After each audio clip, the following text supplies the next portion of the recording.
What is it about jihadi terrorists, that makes them so cruel? Hi, this is Phil Gurski, President and CEO of Borealis Threat and Risk Consulting in Russell, Canada, and you're listening to Quick Hits, short podcasts about all things national security related.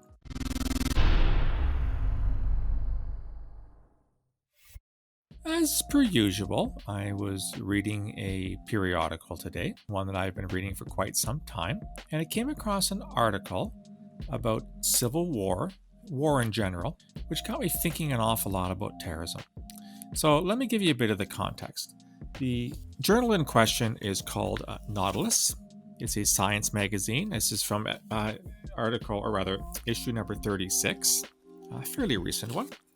And it's an article that is entitled, Humans Have Gotten Nicer and Better at Making War. And it's an interview with a well-renowned Canadian called Margaret MacMillan, who's a historian, one I have seen talk on several occasions and think quite highly of her.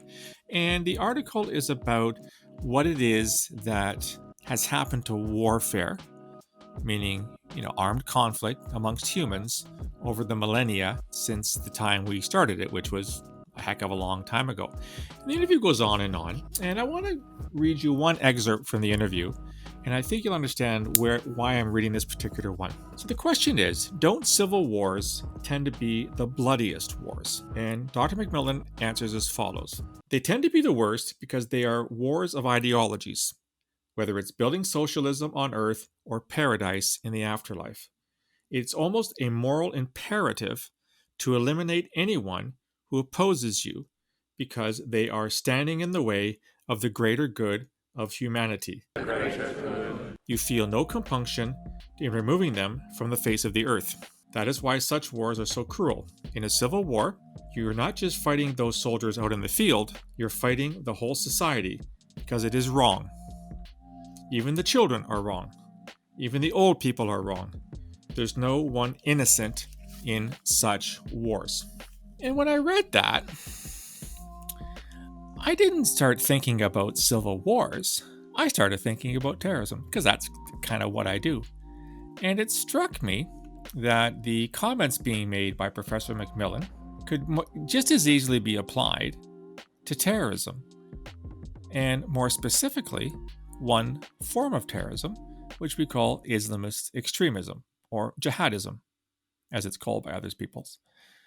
These are terrorist groups, terrorist individuals, terrorist gangs who subscribe to a very non-normative, extreme interpretation of Islam, and who think that violence is not just permissible, but is actually compulsory. And there's a lot of what Dr. MacMillan said in that little excerpt that I read you, which really does apply to jihadis. One is that, yes, they think everyone else is wrong but them. In other words, they have a monopoly on the truth. They are the gifted ones. They are the ones doing God's work on earth. The fact that they're doing so in a violent way, well, that's what God wants. That's what we're going to do. And this is why you see amongst Islamist extremists a wide range of indiscriminate targeting of people. Now, I'm not going to say that all terrorist groups performed honorably in the past, but the ones that I think of in the late 19th into the 20th centuries, into the 21st century now, certainly didn't seem to, on a regular basis, indiscriminately target women and children for their violence. And yet that's exactly what Islamic State, to a lesser extent Al-Qaeda, Boko Haram in Nigeria, Al-Shabaab in Somalia, whatever we're going to call the terrorist group fighting now in Mozambique, various groups in the Sahel, all of which are Islamist extremist in nature, they seem to relish in the fact that they target women and children, as well as men. We've seen many cases where children were killed in the course of this, or children were forcibly converted into so-called cubs of the caliphate. In other words, made to become terrorists themselves. We saw beheadings. We're still seeing beheadings in Mozambique right now. We saw people burned alive. We saw people drowned in cages. We saw people thrown off buildings and killed in the most excruciating manner possible.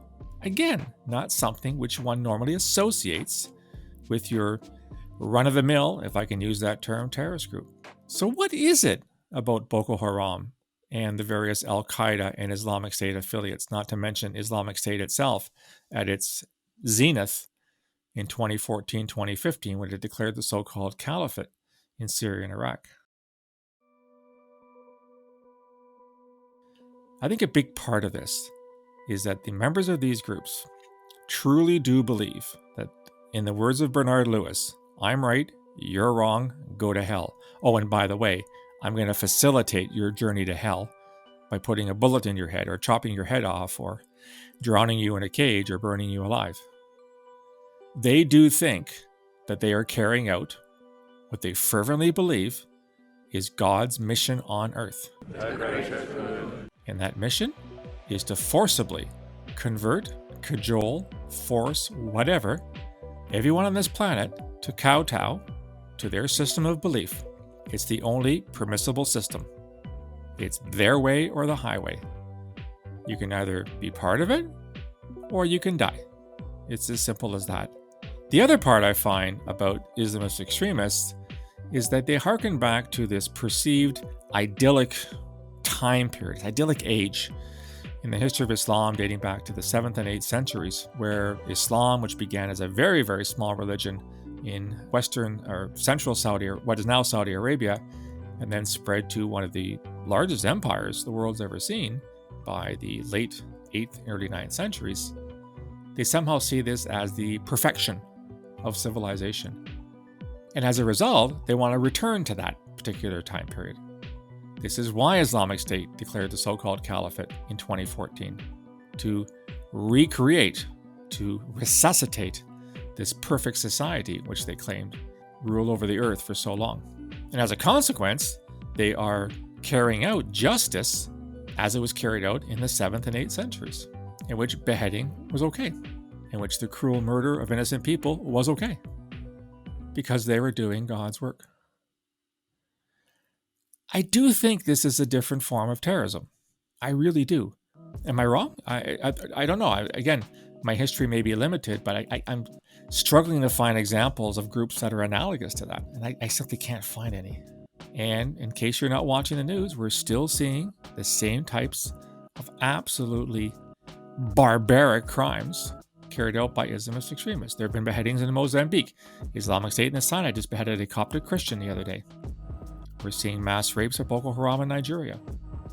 We're still seeing these abominable punishments, as they see them, carried out by these groups. I, for one, hope that this kind of tactic doesn't spread to other ideologies. I hope we can keep the lid on Islamist extremism, which, alas, is not going away anytime soon.